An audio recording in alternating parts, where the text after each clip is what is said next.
Que a graça e a paz de Cristo seja conosco, conectados com a palavra.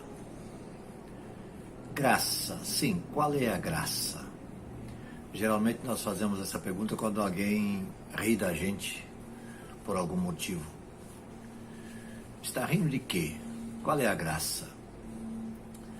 A palavra graça em o Novo Testamento, ela vem traduzida como, aliás, a partir da palavra charis. No caso, o Novo Testamento apresenta a palavra grega, geralmente traduzida como graça, ou charis. Na verdade, charis, mas pronuncia-se charis, né? Então, ela ainda é definida também como graça, dizendo que é aquilo que particularmente causa alegria, prazer, gratificação, favor, aceitação, como sendo uma bondade concedida ou desejada, um benefício, um agradecimento, uma gratidão, enfim. Ou ainda, um favor prestado sem expectativa de retorno. Favor prestado sem expectativa de retorno. Uma expressão absolutamente livre da vontade de Deus para com os homens, que encontram seu único motivo na generosidade e na benevolência do doador, que é o próprio Deus. Favor que não foi ganho, não foi merecido. Então foi algo que nós ganhamos de forma imerecida. Encontramos isso no dicionário completo das palavras do Novo Testamento, de Spiros Zodiatis, 1992, página 1469. No âmbito da teologia, graça consiste no dom sobrenatural, dom este concedido por Deus por meio da salvação. A salvação é pela graça, o que significa que é gratuita e é algo que não podemos alcançar pelos nossos próprios meios e esforços. E diante dos diversos textos que nós encontramos, no caso, vários deles escritos pelo apóstolo Paulo, nós temos um que está em Romanos capítulo 6, os primeiros versículos desse capítulo. Paulo diz assim: que diremos então? Continuaremos pecando para que a graça aumente? De maneira nenhuma. Nós, os que morremos para o pecado, como podemos continuar vivendo nele? Ou vocês não sabem que todos nós que fomos batizados em Cristo Jesus, fomos batizados em sua morte? Portanto, fomos sepultados com ele na morte por meio do batismo, a fim de que, assim como Cristo foi ressuscitado dos mortos mediante a glória do Pai, também nós vivamos uma nova vida.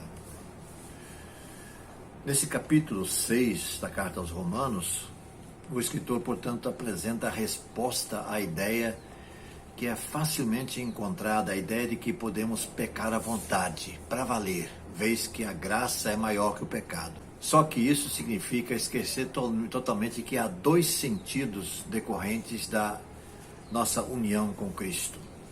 O primeiro sentido é a remoção da nossa culpa pela morte sacrificial de Cristo. E o outro, o segundo sentido, é a eficácia da ressurreição numa vida nova, revestida de santidade. E aí que está a questão. Quando Cristo morreu, nós morremos com ele. Na segunda carta aos Coríntios, no capítulo 5, versículo 14, Paulo diz assim: pois o amor de Cristo nos constrange, porque somos convencidos de que um morreu por todos, logo todos morreram. O batismo mediante profissão de fé é o selo da nossa participação nessa ressurreição. Um selo que adquire sua validade quando ratificado pela fé. E é isso que Paulo vai dizer na carta aos Colossenses, capítulo 2, versículo 12, onde ele assim se expressa: isso aconteceu quando vocês foram sepultados com ele no batismo, e com ele foram ressuscitados mediante a fé no poder de Deus, que o ressuscitou dos mortos. batismo bíblico, ele simboliza atos redentores de Cristo. Há pelo menos 3 aspectos aqui. Primeiro, a imersão, significando a morte. Submersão total sob a água, o sepultamento. Morte e sepultamento. E a imersão, a saída da água, a ressurreição. Portanto, está aí uma figura do que acontece conosco espiritualmente quando nós nos rendemos a Cristo. Nós morremos para nós mesmos e para o pecado, fomos então sepultados com Cristo na morte e ressuscitamos para uma vida nova. Agora, esses atos todos, eles precisam ser atualizados e autenticados moral e espiritualmente na vida cotidiana do cristão. E certamente é nesse sentido que Paulo lança a pergunta aos seus leitores em Romanos, na carta aos Romanos, seus leitores da igreja em Roma: nós que já morremos para o pecado, podemos continuar vivendo nele? É a pergunta que ele traz.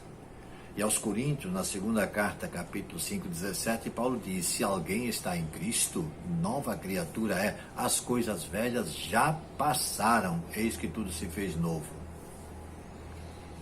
Você já está vivendo essa nova vida? Se já, glória a Deus por isso. Nesse caso, uma pergunta: você tem conseguido vencer a luta contra o estilo de vida que desgraça a sua vida e desagrada a vontade de Deus? A graça é um presente de Deus. A graça que Deus nos dá é esse presente.